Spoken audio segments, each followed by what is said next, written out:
experimentalmente verificar essa conjectura que eu faço. Bom, aqui eu faço uma pequena revisão. Então, o que a gente vai fazer aqui é propor experimentos usando várias técnicas que possibilitariam a gente verificar essa conjectura. Em que eles falam, em que os espíritos falam, que eles projetam abundantemente em torno do seu fluido animalizado, que Kardec chama de fluido animalizado. Isso é importante. Aqui tem uma citação de André Luiz, que ele fala ectoplasma, né? E aí aparece o termo ectoplasma. O termo ectoplasma ele não tem origem dentro do movimento. Ele foi criado por Charles Richer, que era também espiritualista, né? Ele criou esse termo. E o ectoplasma, então, na nossa concepção, é um termo moderno que é utilizado para identificar esse fluido animalizado. O ectoplasma é equivalente ao fluido animalizado, a gente poderia dizer isso. Mas tem uma necessidade, é necessário fazer pesquisa mais abrangente nessa questão também. E André Luiz faz uso desse termo quando ele diz que o ectoplasma está situado entre a matéria densa e a matéria perispirítica. É um produto de emanações da alma pelo filtro do corpo e é recurso peculiar não somente ao homem, mas a todas as formas da natureza. Isso é importante. O ectoplasma, esse fluido animalizado, não é só da criatura humana. Todos os seres que fazem parte do reino animal, vegetal, da biologia, eles produzem esse fluido. Como é que você pode chamar de animalizado nas plantas? Pois é, mas existem várias narrações de fenômenos de ectoplasmia em que os espíritos afirmam... que não está adequado. Exatamente. Em que os espíritos afirmam que esse fluido é extraído também do reino vegetal. Nunca foi medido o ectoplasma? Oi? Nunca foi medido pela física o ectoplasma? Como é que é? Nunca foi medido o ectoplasma pela física? Então, existiram várias pessoas, vários cientistas, por exemplo, Brooks e Richer, né, eles entraram em contato com a fenomenologia, mas como eu disse, isso foi numa época em que a maior parte dos dispositivos de sensoriamento moderno que a gente tem hoje não era muito desenvolvido. Foram feitas fotografias, na época as fotografias eram com de magnésio ainda. Então você vê, hoje em dia não há necessidade de usar nada disso. Hoje em dia seria possível você, numa sala totalmente escura, registrar essas coisas como se estivesse a luz clara. Então é urgente que sejam empreendidos esforços nesse sentido. Né? Eu não acredito na tese, a maior parte tem muita gente que fala assim, essa parte de fenomenologia de efeitos físicos pertence aos pioneiros do espiritismo, então hoje não precisa mais. Eu acho que o fenômeno está aí, existem muitos exemplos que ocorrem, existem várias reportagens feitas nos Estados Unidos que mostram a ação desse tipo de fenômeno, mas é preciso que haja um esforço coordenado de utilização dessas novas técnicas. E é isso justamente que eu estou querendo propor aqui. O professor Matias Dubino, que é da Unicamp, eu conheço ele tem um livro chamado Filhos Vital chamado Ectoplasma. E ele faz várias descrições lá do ectoplasma no estado invisível ainda. Porque, segundo Dubino, o ectoplasma tem várias fases. Tem uma fase que ele é invisível, depois, à medida que o fenômeno vai ocorrendo, através de certas transformações que são induzidas pelo plano espiritual, ele pode se tornar visível. Então, nessa fase de visibilidade, é possível, tem vários eventos, né, que é possível estudar, em que ele estuda, né, esses fenômenos, e que ele se pergunta se seria algum gás, como gás carbônico. Ele deve ser um gás incolor, não tem cor, não tem cheiro. Mas se verifica a sensibilidade das mãos, que caem em direção ao chão ao sair, por exemplo, os ouvidos. Então, ele descreve que, colocando as mãos, você consegue ver que alguma coisa emana do fenômeno e ela é mais pesada que o ar circulante, porque ela cai. De novo, aqui, em alguns indivíduos, o ectoplasma sai dos ouvidos como se fosse ar movimentado por um ventilador.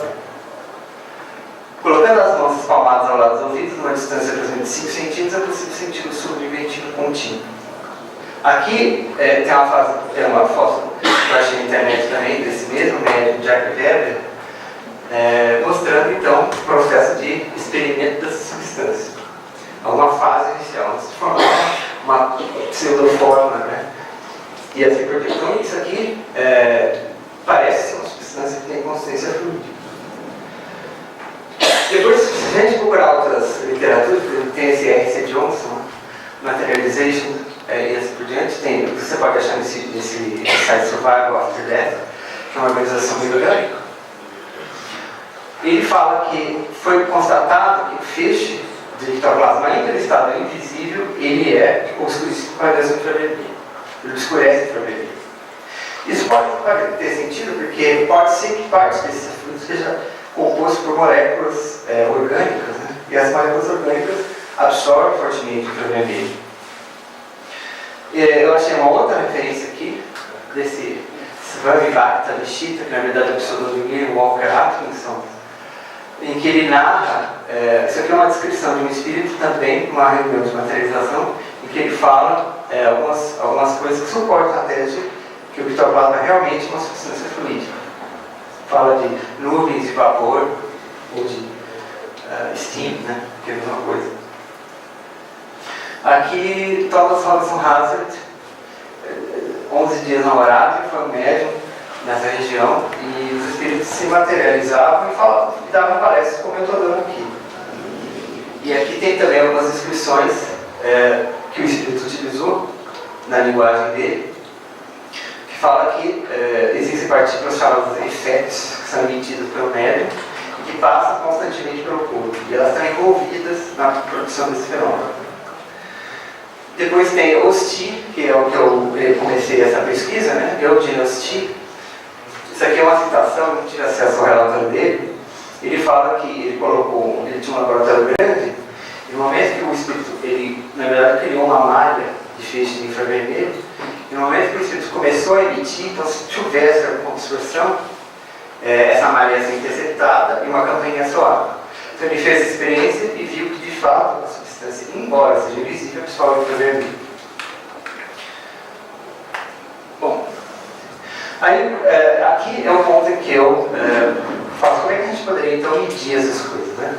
Todo mundo lembra lá do comecinho da física, essa aqui é a única, essa aqui é a única equação que tem nessa apresentação.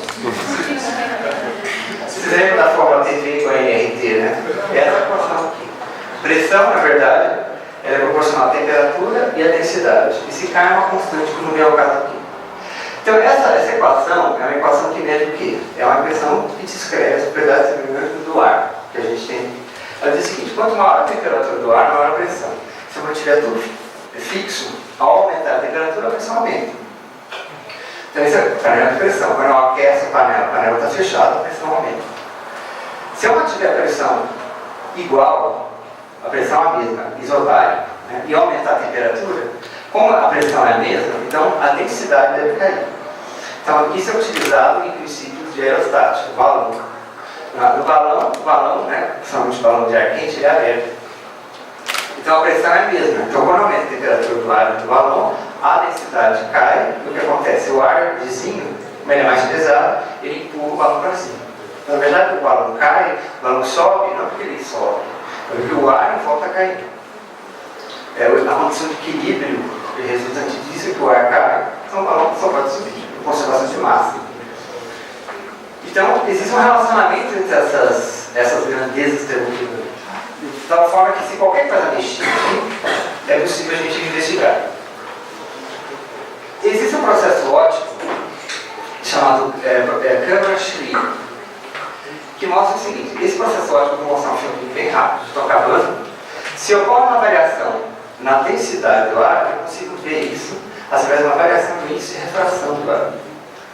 Então, qualquer variação no N, como a gente viu, faz parte aqui, na verdade o N e o ρ é a mesma coisa, essa aqui é a densidade, eu consigo ver isso como uma variação do índice de refração, ou seja, ela se desloca. Então, a maior parte dos fenômenos de efeitos físicos, quando você olha, se tem algum fluido envolvido ali, e se esse fluido envolve variações de densidade, eu não consigo ver. Mas se eu puser um feixe de luz ali, ele vai se desviar. É isso que as equações dizem. Essa câmara, aqui tem um esquema dela experimental, ela tem duas partes, né? Uma parte é uma parte que polima a luz para uma região, formada por essa lente aqui, eu tenho uma fonte pontual, e eu tenho uma lente que projeta a imagem de algum objeto colocado entre essa lente e essa lente.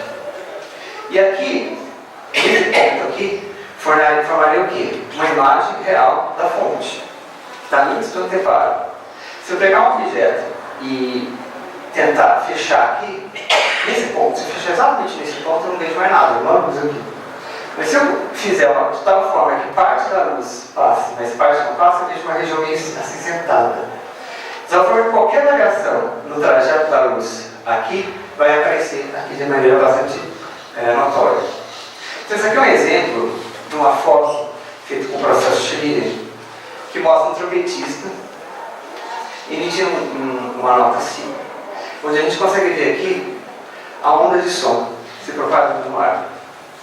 Então, o método é tão sensível que é possível observar o som se propagando.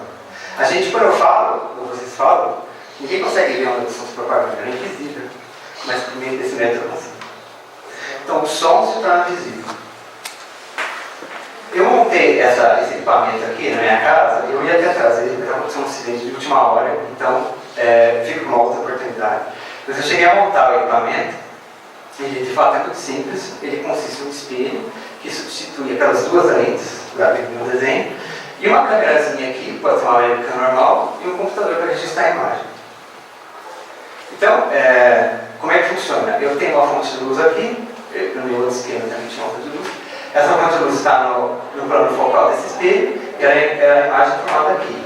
Então, aquele pontinho luminoso da imagem real vai ser formado aqui e aqui eu tento obstar ele de tal forma a criar uma perturbação, qualquer coisa que fica aqui entre o espelho vai aparecer. Então, você mostra a imagem.